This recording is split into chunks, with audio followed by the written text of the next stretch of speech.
sitting up there going, she stands alone. She stands alone. So, first things first, I want to introduce Lori Mays. She's going to be painting thoughts, images, feelings that come up for her during this talk. Lori and I have been working together for quite some time, maybe since the inception of Her Many Voices. And we are focused on innovative solutions to humanitarian need. This is Lori's solution to healing this world. She paints to inspire love. Now, I believe there was a video a moment ago, wasn't there? Or did he go? No?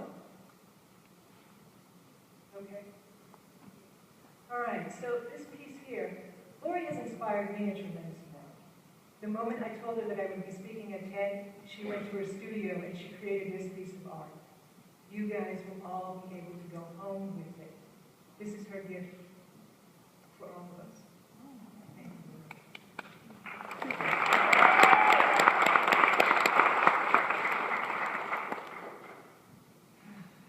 You guys have beautiful smile faces. You know, I know that you all paid for the tickets, but I feel like Lori and I have the best seats in the house. Thank you. You guys have all been here.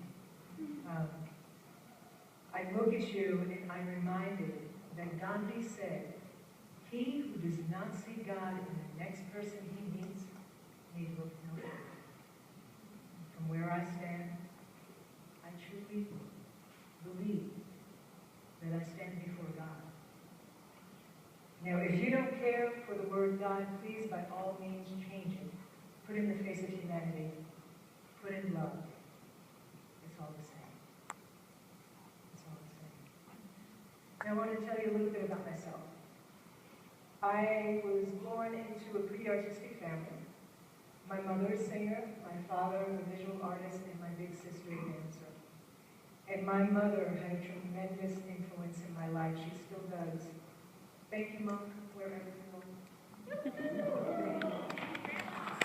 She made it very clear to me that whatever I did for another, I did for myself.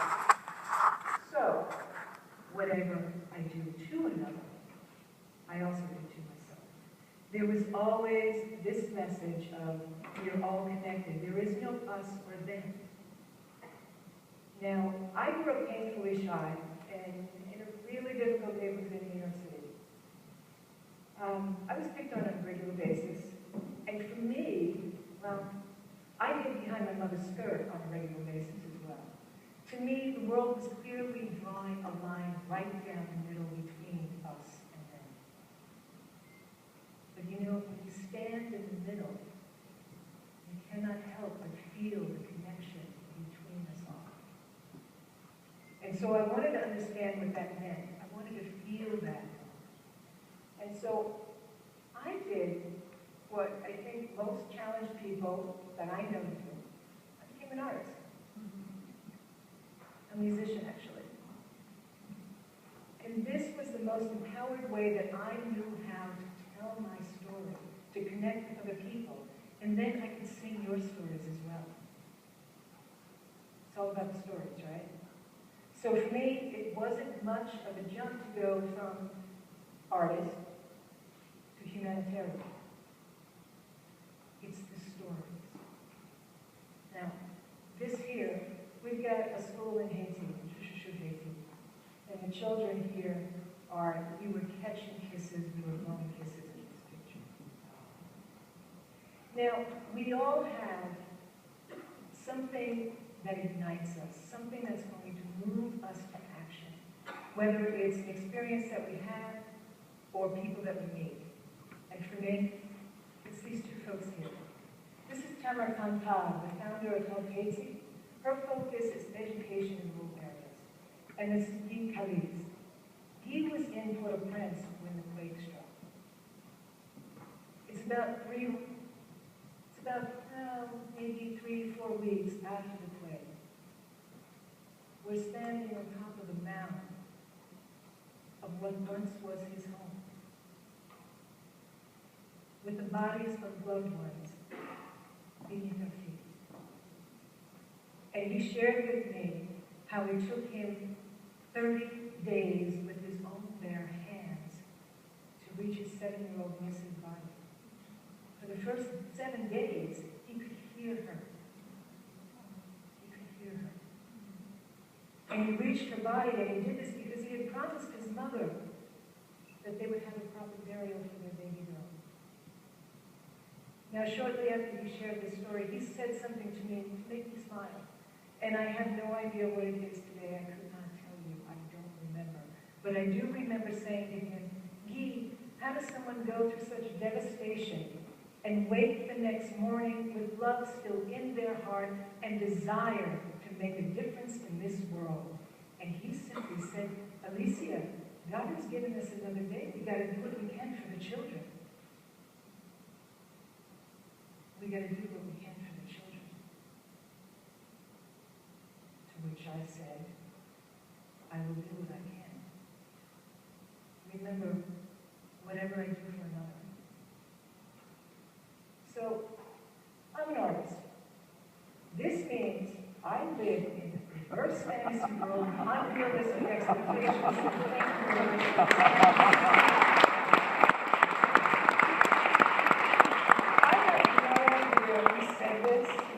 But it speaks to me, to the core of me, because I have been accused of everything from chasing windmills to being delusional, and I don't mind. I don't mind because it means I'm living outside the box, right?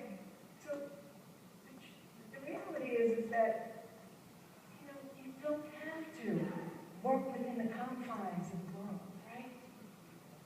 We don't have to do that. It's these unrealistic expectations that are going to heal this world. I'm going to heal this world. You get to heal this world with every choice that you make, with every action you take. Big and small, it's irrelevant. And don't let anyone tell you you're crazy and have you stop. Embrace your insanity. Take the next step. Take that action. Because it is the unrealistic expectation that's going to make a difference in this world. So Tamara Beat and I, we decide, we've spoken to the community members in Haiti, and they say we want to have a school. And we say we will give you a school. We had no money, but we had inspiration and desire. And what starts out is nothing more than just twigs being nailed together inspires a community, which then inspires an organization to say, we will build this for you, which inspires very, very happy faces. Aren't they beautiful? There's an English writer by the name of Sidney Smith who said, it is the greatest of all desperate, endless, saddening possibilities. If you can do only little, you must do something. It is a terrible, terrible thing for us to do nothing because we can only do little. Do what you can. Last year we took a group from City Boulder back down to Haiti to help build a home for a family. And while we're taking a break, one of our guys, doing yoga on the side, and this little boy, Joshua, decides, I'm going to do the same. He did everything that Matt did that week. Now, I had very little interaction with him, but last month I was back in Haiti, and Joshua came running up into my arms because he remembered. He remembered this moment. Our children remember what we have done, and they look to us for what we will do. This is the art of igniting action. You don't have to be some famous artist, musician, a bigger-than-life personality to do something that is going to make a difference in this world. There is no such thing as a small deed, and you never know who is watching. So what will you do today? When you leave here, what will you do today? I would ask you, please look into the eyes of the next person you meet, because you truly might find love. I find it there on a regular basis. I get to spend time with people like Lori Mays who are fully engaged in creating a healing space in this world. You get to do that. You'll be taking home a piece of her art today. When you take it home, it is to remind you of all of the actions taken big and small, and to ask yourself, what will I do today to ignite action in this world, even if it is just with one person? I promise you, it will make a difference in your life and others. And you don't have to torch the whole world. A little spark will do. Thank you.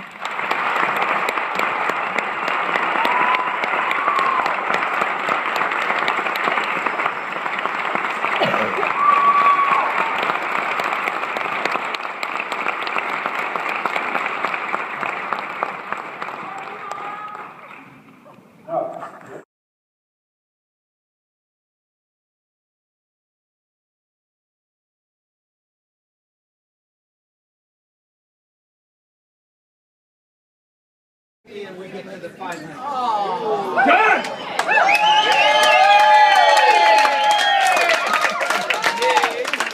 I'm going to finish $500! $500 by collaboration, which is what TEDx is all about. Yes, no, Wait a minute! We're not done, no! We're not done yet! We got a negotiation here. Get this picture. This is the important picture right here. We have another 250 thrown in I here. got another 250. We need one more person to make this really successful. You can share this as well for $1,000. Is there somebody showing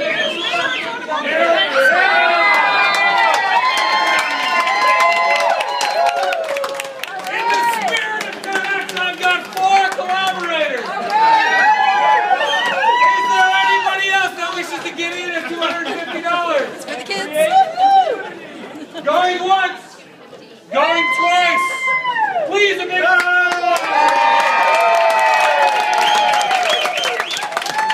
we wrestle over who gets it during what season. Thank you all very much. Thank you for supporting me.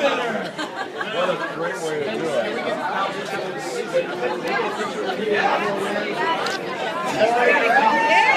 Hey guys. Good job. Yeah, we need. Can we send the artist here, please? Thank you. Can we get someone here for a picture as well? Thank you very much. Thank you so much for doing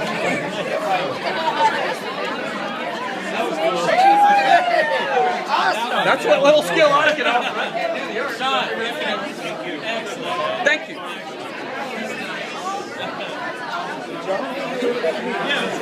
That's. If there's any journalists in here, please come talk, because this is the way it's supposed to happen. That was at the party. Yeah. They were doing dress rehearsal here. There you go. Artist in the middle.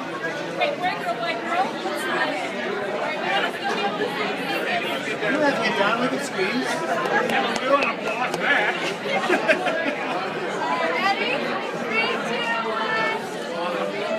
I should get rid of my beer. Would have made it bigger otherwise, right?